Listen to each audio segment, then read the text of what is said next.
शूद्र होना बुरी बात नहीं है। आप शरीर की रक्षा करेंगे तभी तो आप अपने संसाधन की रक्षा करेंगे और अग्रसर होंगे अन्य कार्यों के प्रति, विप्र बनने, द्विज बनने, ब्राह्मण बनने के प्रति आप अग्रसर होंगे। तो शूद्र बनना भी बुरी बात नहीं है, लेकिन केवल शूद्र बने रहना ये बुरी बात है, ये अच्छा नहीं।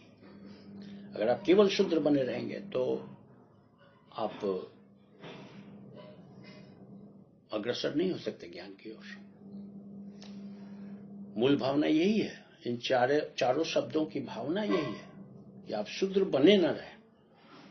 ये अवश्य है कि समाज में विकृति आई है, लेकिन वो विकृति इसलिए नहीं आई है कि रामचरितमानस में शूद्र का वर्णन एक अलग रूप में हुआ है। मनुस्मृति ने शूद्र को अलग कहा है कि शूद्र को अधिकार नहीं है।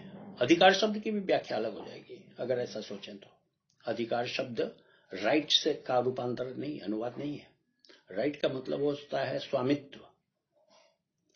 तो क्या एक संस्था का अधिकारी उसका स्वामी हो जाएगा? ऐसा नहीं है।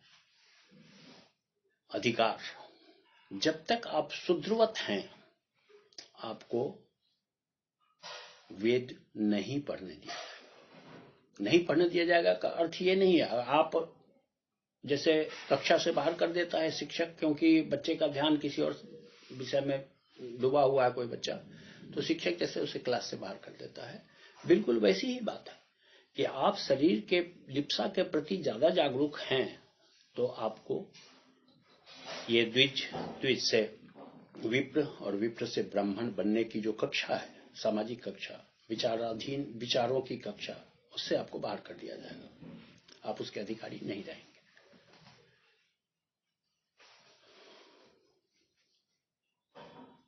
तो अर्थ ये है कि ये विवाद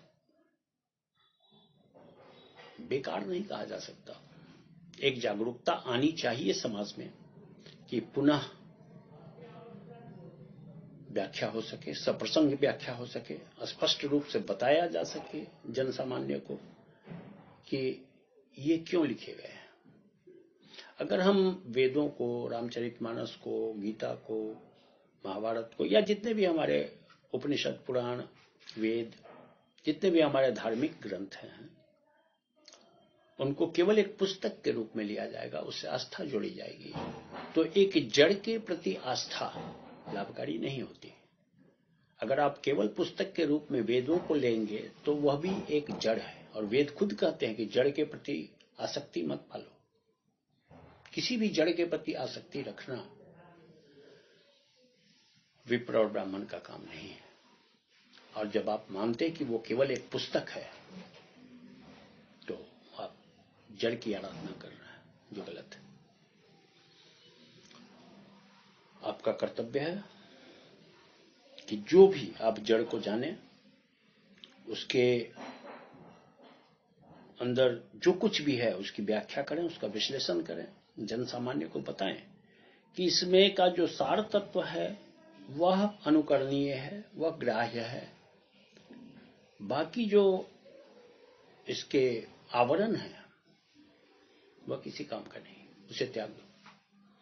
दुर्भाग्य से हम केवल आवरण को आत्मसात करते आ रहे हैं और सार तत्व हमने निकालने का प्रयास ही नहीं किया कभी।